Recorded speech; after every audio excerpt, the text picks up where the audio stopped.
La légende raconte qu'il courait 15 kilomètres aller-retour tous les jours pour aller jusqu'à son lieu de travail. Elle raconte aussi qu'il fut ainsi repéré pour courir les Jeux Olympiques et décrocher une médaille d'or.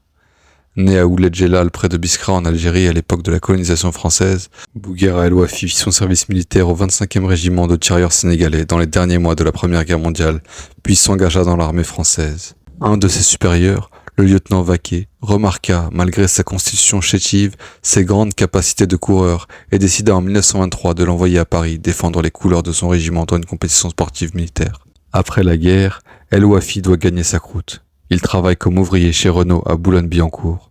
Louis Corlet, ancien coureur de fond français, remarque El Wafi. Il le prend sous son aile et s'entraîne avec lui. Après avoir terminé 7e aux Jeux Olympiques de 1924, Bouguera est sélectionné pour les Jeux Olympiques de 1928 à Amsterdam.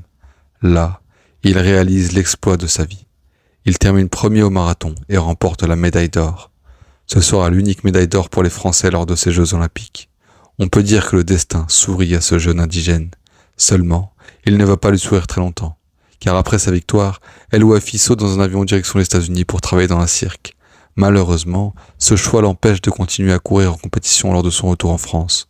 Le fantastique coureur tombe dans l'oubli, et c'est le début d'une véritable descente aux enfers.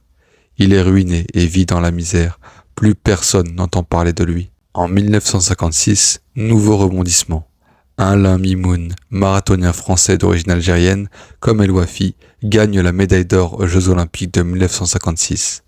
Alain Mimoun dédie sa victoire à El Wafi. Mais le destin n'avait pas fini de s'acharner sur le malheureux médaillé de 1928. Il décède en 1959, tué par balle dans un café à Saint-Denis. Les raisons de son décès sont toujours un mystère.